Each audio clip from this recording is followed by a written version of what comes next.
గతంలో చాలాసార్లు కాళేశ్వరం అంశాన్ని మాట్లాడినాం, కానీ ఇప్పుడు సందర్భం వచ్చింది మేడిగడ్డకు సంబంధించి బీఆర్ఎస్ కూడా చలో మేడిగడ్డ అంటుంది.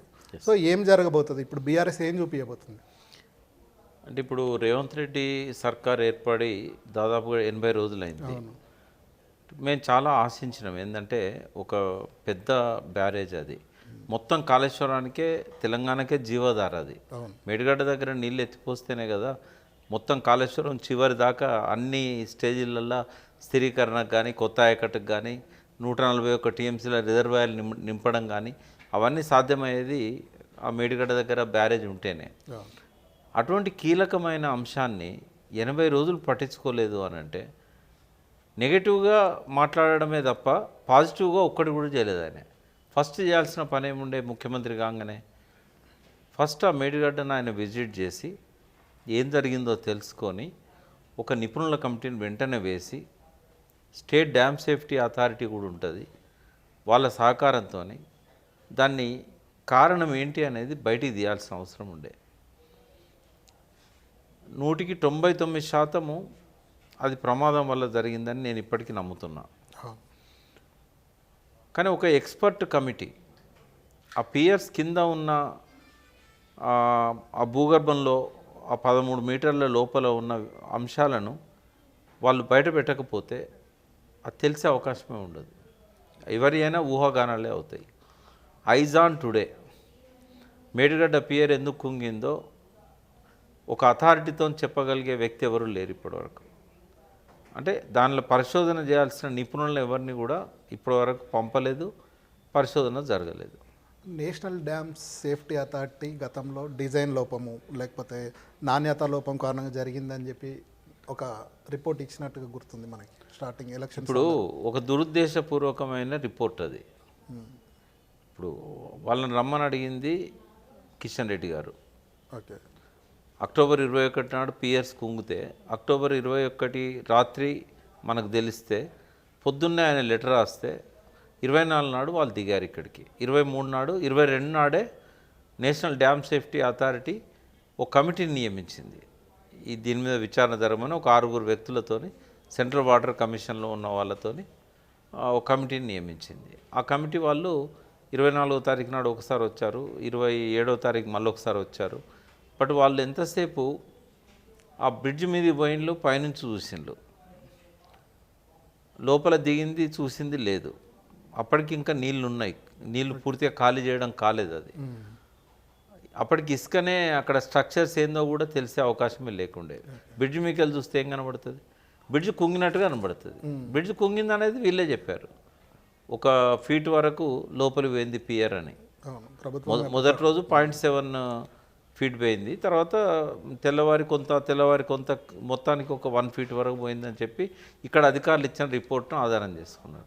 తర్వాత వాళ్ళు కొన్ని రిపోర్ట్స్ అడిగారు, 21 రిపోర్ట్స్ అడిగారు.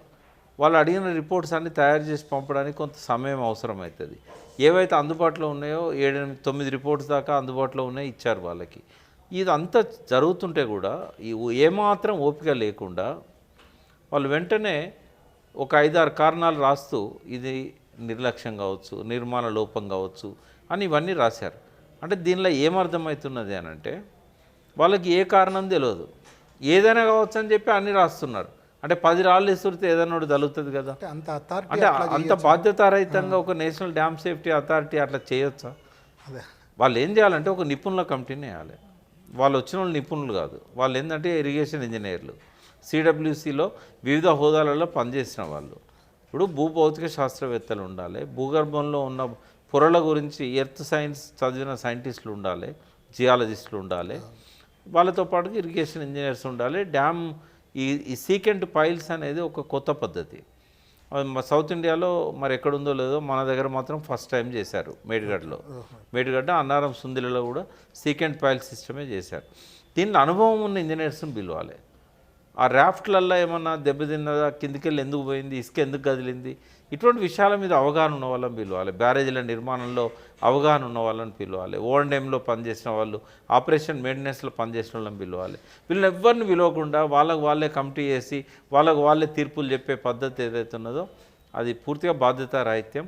అది బీజేపీ అప్పుడు ఎలక్షన్స్ ఉన్నాయి కాబట్టి అవును ఎలక్షన్ నవంబర్ 30న ఎలక్షన్ ఉంది. అక్టోబర్ 24 నుంచి నవంబర్ 2వ తారీఖు దాకా ఈ ప్రహసనం జరిగింది డ్యామ్ సేఫ్టీ అథారిటీ వాళ్ళది. ఆ 1వ తారీఖు వాళ్ళు ఇచ్చిన రిపోర్ట్ ఏదైతున్నదో నేరుగా ఇక్కడ రాష్ట్ర ప్రభుత్వానికి పంపాలి. ముందుగా మీరు పంపిన వాటిల్లో ఇవి రిపోర్ట్స్ ఇంకా మాకు రావాల్సి ఉన్నది, వీళ్ళని తొందరగా పంపండి, మేము నివేదిక ఇవ్వాల్సి ఉంటుంది అని చెప్పాలి. ఏం తొందర వచ్చిందని ఆధార బాధరగా అర్థం పర్థం లేని నివేదిక ఇవ్వాలి. అంటే ఒక ఎన్ఫోర్స్మెంట్ డైరెక్టరేట్ ఈడీ, ఒక సిబిఐ, ఒక కాగ్, ఈ సంస్థలను ఎట్లా వాళ్ళ చెప్పు చేతుల్లో పెట్టుకొని రాజ్యాంగ సంస్థల్ని, ఒక దర్యాప్తు చేయాల్సిన సంస్థల్ని, నిష్పక్షపాతంగా ఉండాల్సిన సంస్థల్ని వాళ్ళ గుప్పిట్లో పెట్టుకొని ఎట్లయితే ప్రభుత్వాలను ఇబ్బంది పెడుతున్నాయో ప్రతిపక్ష ప్రభుత్వాలను, ఇది కూడా ఆ కుట్రలో భాగంగానే నేషనల్ డ్యామ్ సేఫ్టీ అథారిటీలో ఉన్న ఆ సిడబ్ల్యూసి ఇంజనీర్స్ ఎవరైతే ఉన్నారో వాళ్ళు ఆ రోజు ఇక్కడ రావడానికి కానీ ఈ వచ్చిన తర్వాత నివేదికలో వాళ్ళు మెన్షన్ చేసిన అంశాలు కానీ అది బీజేపీ ప్రేరిత అంశాల్లాగానే ఉంటాయి తప్ప డ్యామ్ సేఫ్టీ నిపుణులు ఇచ్చిన రిపోర్ట్ లాగా మాత్రం అది లేదు. పోనీ ఆలస్యమైంది, మా అన్ని రిపోర్ట్లు అందినాయి, లేదా వాళ్ళే వచ్చి ఇక్కడ స్టేట్ డ్యామ్ సేఫ్టీ అథారిటీ వాళ్ళు ఉంటారు, దానికి అనుబంధంగా స్టేట్ ఎంప్లాయీస్తోని స్టేట్ డ్యామ్ సేఫ్టీ అథారిటీ ఉంది. మరి ఏవేవైతే లేవో వాళ్ళ ద్వారా తెప్పించుకొని అయినా వాళ్ళు ఇప్పటికన్నా ఒక మంచి రిపోర్ట్ ఇవ్వాల్సి ఉండే, కనీసం మళ్ళీ వచ్చిన పాపాన పోలేదు. మొన్న కూడా స్టేట్ డ్యామ్ సేఫ్టీ అథారిటీ వాళ్ళు పోయింది తప్ప ప్రమీల గారని ఇక్కడ చీఫ్ ఇంజనీర్ వాళ్ళు వెళ్ళారు, అక్కడి నుంచి రాలే. అంటే ఎంత బాధ్యతారాహిత్యం. ఇంకోటి, ఈ నేషనల్ డ్యామ్ సేఫ్టీ అథారిటీకి బొట్టు పెట్టి పిలిచి అప్పచెప్పాల్సిన అవసరం లేదు, అది వాళ్ళ బాధ్యత. ఎందుకంటే ఎప్పుడైతే 2021లో డ్యామ్ సేఫ్టీ యాక్ట్ పాస్ చేశారో దేశంలోని బ్యారేజీలు కానీ డ్యాములు కానీ ఎక్కడ ప్రమాదాలు జరిగే అవకాశం ఉన్నా నేరుగా వాళ్ళకి అధికారం ఉంటుంది. మరి వాళ్ళు ఈ 4 నెలలు అయింది, అక్టోబర్ 21 పోయి ఫిబ్రవరి 21కి 4 నెలలు అయింది. మరి 4 నెలల్లో వాళ్ళు ఏం చేశారు? ఒక్క నిపుణుడినైనా పంపించారా? ఒక్క ఎక్స్పర్ట్నైనా పంపారా? కనీసం కారణం తెలుసుకునే ప్రయత్నం చేశారా? ఇంతకంటే దుర్మార్గం ఇంకేదన్నా ఉంటుందా? అంటే కేంద్రంలో బీజేపీ, రాష్ట్రంలో కాంగ్రెస్, ఈ రెండు కలిసి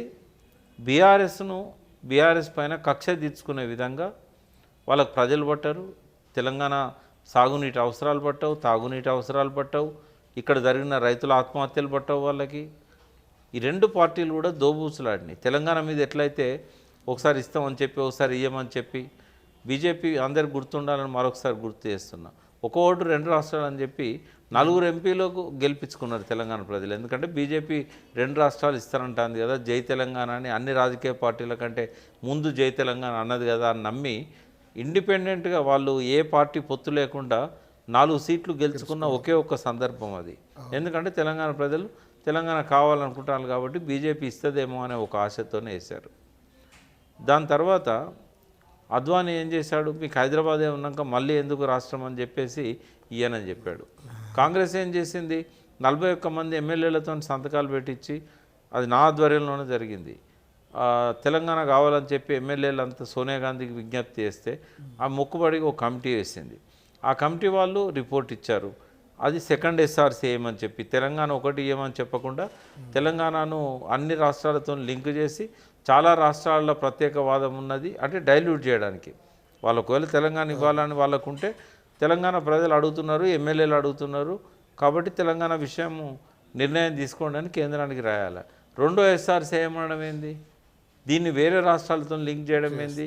అంటే ఇద్దరు కూడా ఒక స్టేజీలో టీఆర్ఎస్ రాకముందు తెలంగాణతో ఆడుకున్నాయి, ప్రజలను నమ్మించినాయి, మోసం చేసినాయి. మళ్ళీ కేసీఆర్ గారు తెలంగాణ రాష్ట్రంతో పెట్టిన తర్వాత మళ్ళీ 2 పార్టీలు తెలంగాణ స్లోగన్ ఎత్తుకున్నాయి. కానీ చివరికి తెలంగాణ ఇవ్వడానికి నిర్ణయం తీసుకొని అటకెక్కించింది కాంగ్రెస్. దానివల్ల 1200 మందికి పైన బలిదానాలకు కారణమైంది. అంటే ఈ 2 పార్టీలు కూడా, మోడీ ఏమో తల్లిని చంపి బిడ్డనిచ్చిండ్లు అని చెప్పి కామెంట్ చేశాడు. చంద్రబాబు నాయుడు ఆ బీజేపీ నాయకుల చుట్టూ తిరిగి మోడీని, అద్వానీని వీళ్ళందరినీ తెలంగాణ ఇవ్వొద్దని చెప్పి కన్విన్స్ చేశాడు. గట్టిగా నిలబడ్డ సుష్మా స్వరాజ్, అరుణ్ జైట్లీ, రాజ్నాథ్ సింగ్, వాళ్ళ వల్ల ఆ తెలంగాణ కళ సాకారమైంది. అంటే ఎవరూ నిజాయితీగా లేరు ఈ రెండు పార్టీలు. తెలంగాణకు నంబర్ 1 విలన్ కాంగ్రెస్ అని చెప్పి ఏదైతే జలదృష్టంలో కేసీఆర్ గారు చెప్పారో ఈ రోజు వరకు కూడా అదే ధోరణితోనే కాంగ్రెస్ పార్టీ పోతున్నది తప్ప ఆ తెలంగాణ ఇచ్చిన ఆ పేరు వాళ్ళకు ఉండుంటే 2014లో వాళ్ళే అధికారంలోకి వచ్చేవాళ్ళు. ప్రజలు నమ్మలే. ఇప్పుడు ఏంటంటే రేవంత్ రెడ్డి అబద్ధ ప్రచారాలను నమ్మిన్లా, మరి బీజేపీ బీఆర్ఎస్ ఒక్కటనే ఒక దుష్ప్రచారాన్ని నమ్మిన్లా మొత్తానికి అధికారం నుంచి దూరం పెట్టారు. సార్ అధికారమే టీఆర్ఎస్ పరమావధి కాదు. ఎందుకంటే ఏ అధికారంలోకి వస్తామని చెప్పి 14 ఏళ్ళు ఉద్యమం చేశారు. తెలంగాణ ప్రజల ఆకాంక్షల కోసం చేశారు. వాళ్ళ ఒక త్యాగాలతో కూడుకున్న ఉద్యమంలోకి వచ్చారు వాళ్ళు. కానీ ఇవాళ ఉద్యమ ఫలితంగా వచ్చిన కాళేశ్వరం జలాలను కానీ రీడిజైనింగ్ ద్వారా వచ్చిన అనేక ప్రాజెక్టులను కానీ గుడ్డి వ్యతిరేకతతోని కేసీఆర్ పట్ల ఉన్న రాజకీయ కక్షతోని రేవంత్ రెడ్డి అలా వ్యతిరేకిస్తున్నాడు. ఇది ఉద్యమ ఫలాలు ఈ రకంగా నాశనమైపోతుంటే తెలంగాణ ప్రజలు చూస్తూ ఊరుకోవద్దు. ఈ ఫలాలను రక్షించుకోవాల్సిన అవసరం ఉన్నది. అందుకే ఇవాళ బీఆర్ఎస్ ఏదైతే చెలో మేడిగడ్డ పిలిపించిందో ఖచ్చితంగా బీఆర్ఎస్లో ఉన్న నాయకులు, ఎమ్మెల్యేలు, పార్లమెంట్ సభ్యులు, మాజీ మంత్రులు వీళ్ళందరూ కూడా మేడిగడ్డకు రావడం వల్ల ప్రజల్లో ఒక ఆశ కలుగుతుంది.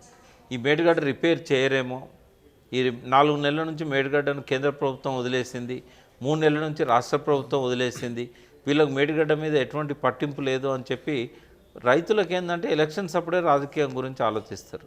మిగిలిన టైం అంతా వాళ్ళ బతుకు తెరువు బాగోగులు. ఈ మేడిగడ్డే ఇవాళ తెలంగాణకు శాశ్వత పరిష్కారం. మేడిగడ్డ అవసరం ఏందో ప్రజలకు తెలుసు. మేడిగడ్డ ద్వారా వచ్చిన ఫలాలు అనుభవించిన వాళ్ళు ప్రజలు. ఆ జలాలతోని పంటలు పండించుకున్నది ప్రజలు. మేడిగడ్డ లేకపోతే ఎస్ఆర్ఎస్పి నీళ్ళు తుంగతుర్తి దాకా పోయేటియా? మేడిగడ్డ లేకపోతే ఎస్ఆర్ఎస్పి మొదటి ఆయకట్టుకు 9.5 లక్షల ఎకరాలకు నీళ్ళు వచ్చేదా? ఎస్ఆర్ఎస్పి లేకపోతే నిజాం సాగర్లో 2 పంటలు పండినాయి, ఎప్పుడైనా జరిగిందా అది? అంటే ఇన్ని ఫలాలు అనుభవించారు, జలాలతో ఆ పంటలు పండించుకున్నారు కాబట్టే ఆ ప్రజలకు ఆ కన్సర్న్ ఉంది మేడిగడ్డ ఏంది అనేది. సో వీళ్ళిద్దరు పట్టించుకున్నప్పుడు మళ్ళీ బీఆర్ఎస్ఏ దిక్కైంది. ఇవాళ ఆ మేడిగడ్డను మళ్ళీ పునరుద్ధరించాలంటే కాంగ్రెస్ ప్రభుత్వం యొక్క మెడలు వంచి మళ్ళీ ప్రజలు, రైతులు బీఆర్ఎస్ ఆధ్వర్యంలో ఈ కృషి జరగాలి. మళ్ళీ ఒక ఉద్యమ స్ఫూర్తితోని ముందుకొచ్చి దీన్ని కాపాడుకోవాల్సిన అవసరం, బాధ్యత ప్రజల మీద ఉంది. వారికి నాయకత్వం వహించాల్సింది బీఆర్ఎస్ పార్టీ.